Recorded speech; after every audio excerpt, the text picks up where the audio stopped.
It's another day and it's another unboxing video ng ating Blue Yeti Power Station. So right now, meron tayo ditong AC60. Tara, unbox na natin.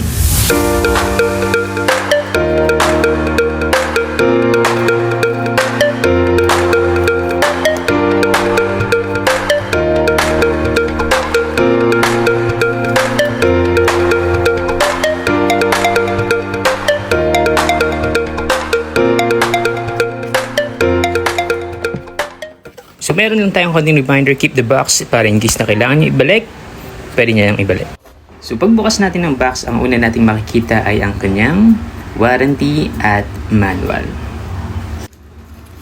Kikip nyo yung warranty at manual just in case na kailangan nyo siyang basahin or kailangan nyo ipaayos.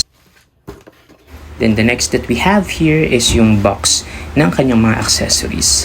So meron tayo ditong power cable. Maganda to kasi hindi niya na kailangan ng brick. And we have here yung kanyang cigarette lighter. Ayan.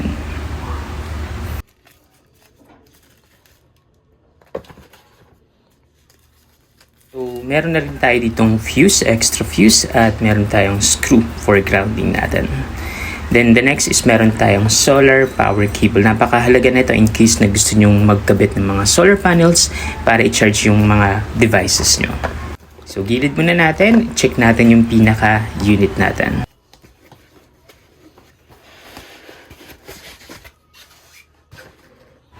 So pagbukas nga natin ng unit, ang makikita natin una dito ay ang kanyang wireless charging. So meron tayong output na 15 watts. At meron din siyang handle. Ang ganda ng handle niya kasi meron siyang rubber. Yan. Kung makikita niyo meron siyang rubber. So sobrang grip at sobrang ang ganda ng build quality niya talaga.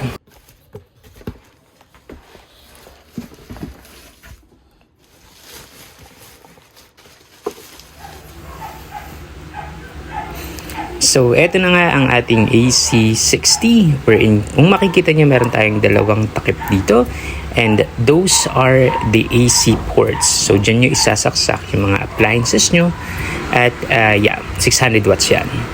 And meron din tayo ditong DC output. Dyan nyo isasaksak yung mga cigarette lighter cable nyo kung meron man kayong paggagamitan. And we also have here yung USB-C Type-C and that's 100 watts. Meron din tayo ditong USB-A, dalawa yan. Both are 18 watts. Fast charging na siya ha.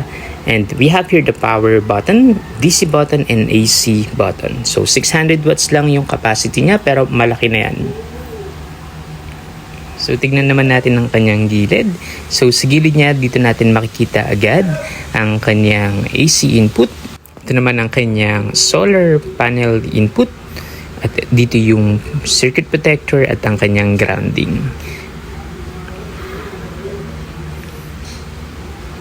At kung mapapansin nyo, yung kanyang solar input is barrel type connection na. Meron din tayo ditong fan. Napakaganda ng kanyang build quality. Compared dun sa EB3A, mas solid na solid talaga to. At dito naman sa likod, dito natin makikita ang kanyang mga ilaw or kanyang ilaw. So, pwede nyo siyang gamitin kapag madilim or you are in camping. So, tignan natin yung gilid. Sa gilid, dito natin makikita yung kanyang dalawang 2 expansion plug. Pwede tayo magkabit dito ng dalawang B80 expansion battery.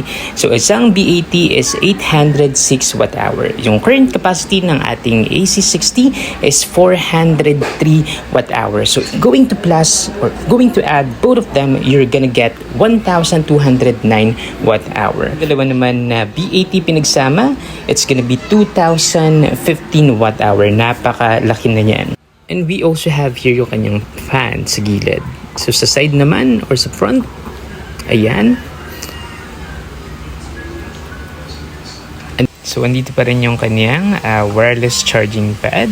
Output ng 15 watts. So pwede yung mga wireless phones niyo dyan. So turn on natin to. Isa sa pinaka nagustuhan ko dito is makikita nyo na yung kanyang input at ang kanyang output. Para malaman nyo kung gaano kalakas or kahina yung pasok ng kuryente or labas ng kuryente. We also have the DC and the AC. Yung AC, yan ay para i-on yung ating mga AC plugs. Yung DC ay para siya sa mga DC outputs, USB, cigarette lighters, and etc. So this time, ang i-unbox natin ay ang kanyang expansion battery, and this is the B80. So ayan, kung makikita nyo, that's the B80. So tara, unbox na natin to.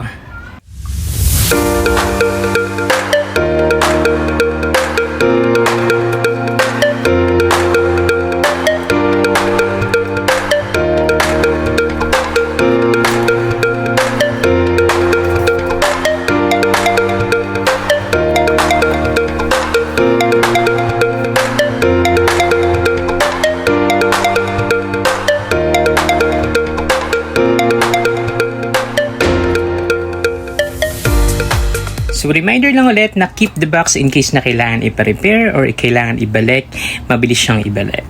So pagbukas natin ng box, we have here the manual at ang kanyang warranty. So always keep that. And what we have here is yung kanyang napakalaking accessory box. Actually, ang laman lang nito ay ang kanyang aviation cable. So, yung aviation cable, ito ay ang kanyang connection or ang kanyang cable para i-connect ang AC60 at B80. At mamaya ipapakita ko sa inyo kung paano natin siya ikakabit sa ating AC60 at B80.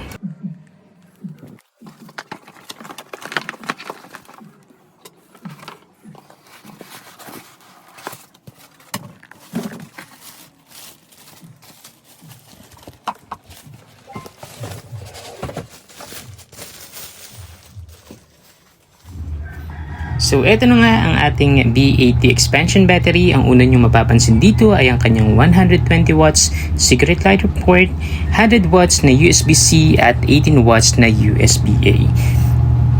Ayan. So, meron din dito yung kanyang battery level. So, para makita nyo ng maigi kung ilang percent na lang ang natitira sa inyong battery. We have here also the DC power button, ang kanyang solar panel input, at ang kanyang capacity, which is 806 watt-hour. Isa rin sa nagustuhan ko dito yung kanyang build quality. So, napaka-solid ng quality niya. This is the same quality with AC60. Yung kanyang handle is also may rubber para may extra grip at hindi siya basta-basta na maluwag yung kanyang handle. So, kapag binuhat mo siya, ramdam mo na solid talaga to. And then, nasa gilid niya yung kanyang expansion port at ang kanyang bleed valve. Dito naman sa ating expansion port, dito natin isasaksak ang ating aviation cable papunta naman sa ating AC60. So this time, ipapakita ko naman sa inyo kung paano kinakabit ang ating AC60 at ang ating B80 together. So dito kakailanganin natin yung kanyang aviation cable. Ayan. So, kung makikita nyo, meron siyang dalawang copper na ipapasok natin dyan at dito. So, tara. Try na natin. So, konting reminder nga pala sa pagkakabit ng aviation cable. Ang hahanapin nyo dito ay ang kanyang padlock icon. So, once na pinasok niya siya, makaka-heard kayo ng click katulad nun. Ibig sabihin, lock in place na siya. And that's what you're going to do on the B80 as well.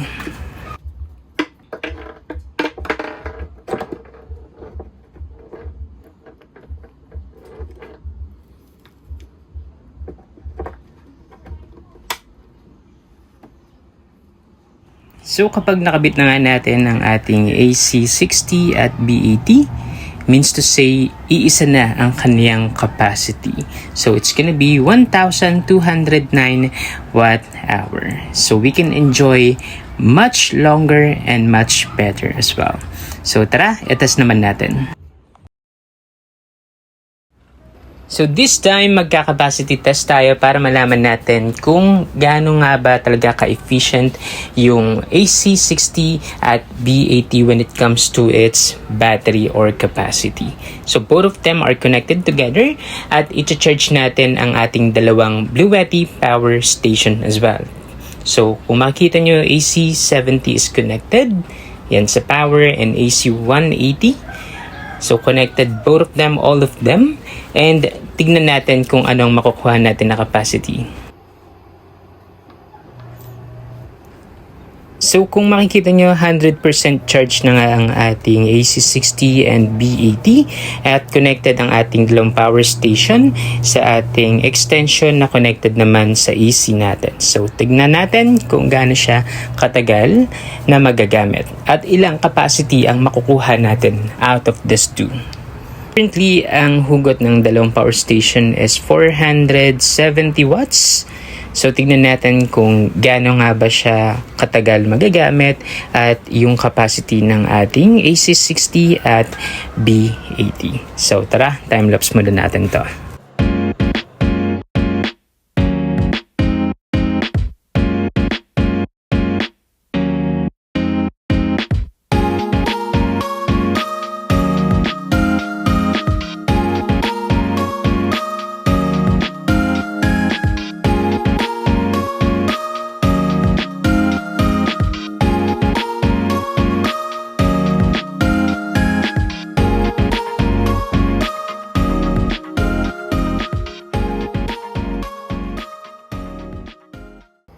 At sa wakas, natapos na rin ang ating capacity test. 0% na siya. Check natin kung ilang capacity. So, na full charge natin, or hindi naman na full charge, pero na-charge natin yung dalawang power stations. So, ang total capacity na nagamit natin is 1,087. So, yan. Kung medyo makikita nyo medyo malabo, kunin ko lang saglit. Ayan, so 1,087. So from original capacity na 1,209 watt-hour, that's 89%. So sobrang taas na ng nakuha natin na quality for capacity. So ang ganda niya. So this time, meron tayo ditong PB200. It's a Bluetti solar panel na 200 watts and it's currently connected sa ating AC60. So yung 200 watts, it's currently producing 160 watts. So, i-charge natin yung ating AC60 sa isang solar panel. Pero, the good thing, our B80 can also be charged with another solar panel na 200 watts. So, pwede mo siyang i-charge together or separately. Pero, what I prefer, charge ko sila ng naka-connect to each other. Kasi, it will double the input power. As you can see, kanina meron tayong 160. Right now, we are running or we're getting like 300 plus. So, 300 plus kung 1,200 watt-hour yung capacity natin, roughly around 4 hours to 5 hours, pag-full charge na natin yung ating AC60 and the B80. So this time naman, i-charge natin ang ating AC60 and B80 using AC or Meralco. So yung maximum input power natin for charging at turbo is 600 watts. So kung may 600 watts tayo na input at meron tayong capacity na 1,200 watt-hour, it will take you 2 hours roughly. Pero, the good thing is that meron tayong solar panels dito. So, yung solar panel natin, it can add to that 600 watts para i-charge ng much faster. Instead na 2 hours, it will be lesser than that. So, try natin i-charge yung ating power station using solar. At kung nakikita nyo nga, instead na 600 watts, tumataas na siya up to 800 plus. So technically, nagiging additional yung ating solar panel para mas mapabilis pa yung charging speed natin. Kasi meron tayong dalawa dito. So let's say additional 150, 300. Ang kukunin niya sa grids is like around 500 kasi pinaprioritize nito ang solar input instead na kanyang grid input. So this time, inverter test naman tayo. Gagamitin natin ng ating AC60 gamit sa paglaba. So meron tayo ditong Sharp na automatic na washing machine. So yung Sharp na to is 370 watts yung kanyang consume. So technically, kayang-kaya naman siya. So ang i-check na lang natin dito is ilang percent nga bang mababawas sa ating power station. So set muna natin. Ayan.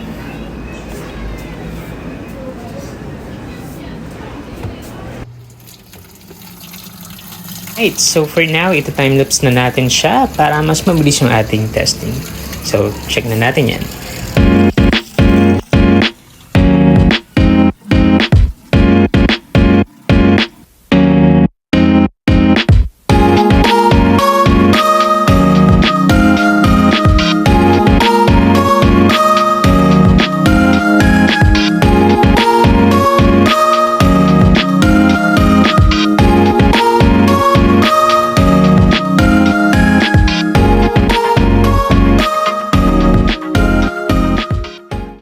At natapos na nga ang ating test at nakapaglaban na tayo. Medyo marami-rami to ang nalabhan natin, mga comforters. So expected na napakalakas lagi ng usage nito sa kuryente.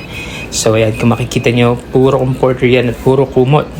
So check naman natin dito kung gaano nga ba talaga ka-efficient or ilang percent. So nakakuha tayo ng 8% lang sa mismong battery. Good na good yan. So this time, itatry naman natin ang power lifting feature ni AC60. Meron tayo ditong plancha na 1000 watts. So test natin kung kakayanin.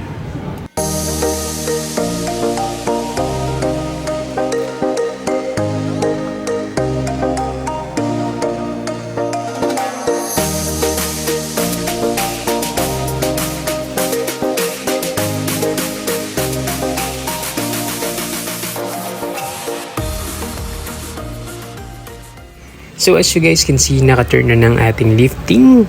Makikita nyo dyan yung icon na parang muscle siya. So currently, nakukuha natin is less than 600 watts because that's what power lifting do.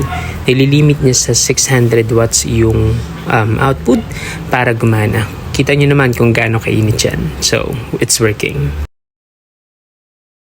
So this time naman, as you can see, wala na yung ating power lifting feature. So meron pa rin tayong 1000 watts na plancha. So try na natin kung mag-overload.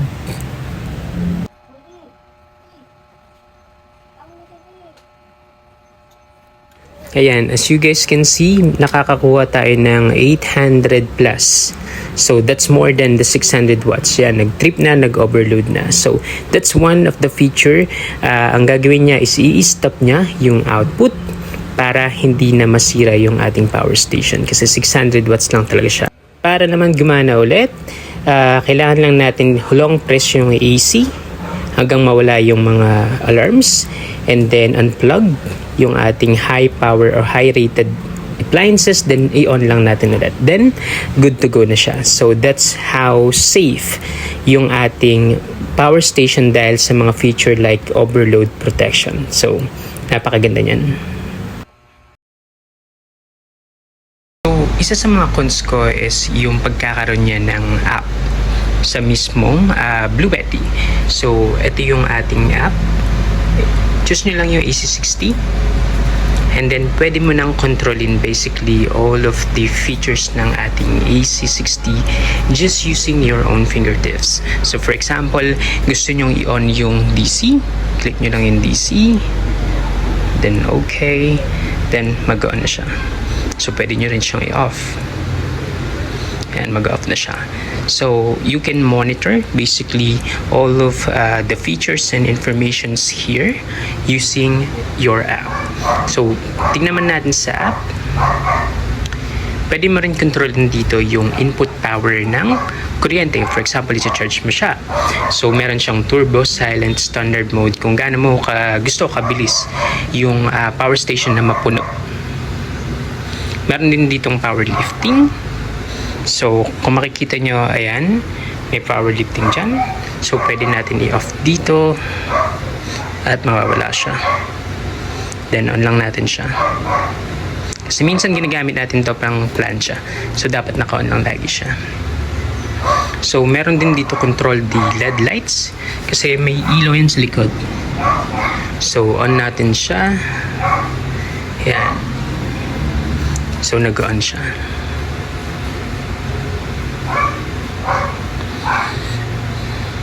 So, napakaraming feature nito katulad ng pwede nyong i-choose kung ilang hertz yung frequencies, pwedeng 60 or 50, and meron din siyang grid adaptation. Yung grid adaptation, for example, hindi stable yung kuryente nyo at habang charge nyo siya para hindi masira, i-on nyo siya kasi i-regulate niya yung pasok ng kuryente coming from Meralco. So that's another feature.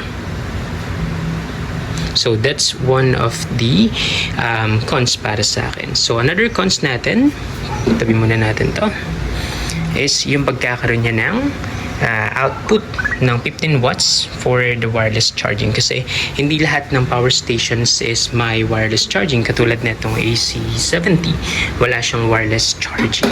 So para ma-on lang yung wireless charging, on mo lang yung DC, ilapag mo yung phone mo at mag-charge na siya. So hindi mo na kailangan ng cables kasi nga wireless charging na siya.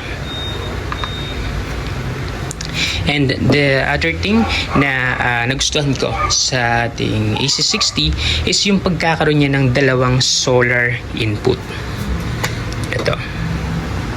So meron siyang solar input para sa AC60 at meron din siyang solar input para sa B80. Kasi ang solar input lang naman ng AC60 is 200 watts. So kung meron kang AC60 tapos B80, so that's 1,200 watts. Kung meron ka lang 200 watts na solar input, 1,200 i-divide mo sa 200 watts, siguro mga 6 hours bago mo mapuno yung pinaka power stations mo, both of them together. Pero since meron tayong additional port dito for solar, so it's gonna be 400 watts together. So 400 i-divide mo sa 12, 4, 8, 12, so roughly around 3 to 4 hours makakapuno ka na ng AC60 and B80. So ready to go na siya. And another thing is that USB 100 watts na rin to. So, pwede mong i-charge yung mga laptop mo ng mga USB Type-C kasi 100 watts na rin siya. So, yung cons naman na nakita ko para sa ating AC60 is just yung kanyang rated power, 600 watts. Siguro para sa akin lang naman, yung 600 watts kasi is medyo mababa for me due to ginagamit ko kasi siya as our main source sa kuryente namin dito sa bahay. So, kung marami kaming appliances, like for example, may washing machine, electric fan, TV, yung 600 watts medyo kukulangin tayo dyan. Pero still, you know, higher wattage comes with price talaga. Katulad nitong AC180 natin, ito is 1,800 watts. Ito yung ginagamit ko sa pang aircon namin. So, 1,800 watts kayang-kaya yung aircon. Na-try na namin multiple times or for more than a month na rin siya. But yeah, kung mga simple appliances lang naman, 600 watts can do. That's definitely a good one as well. So yun lang. So for me, overall actually maganda, very ganda yung kanyang build, napakatibay. Pag hinawakan mo pa lang, alam mo na matibay, medyo rubber siya. At yung kanyang features, quality, and price, pasok na pasok. So good purchase yan.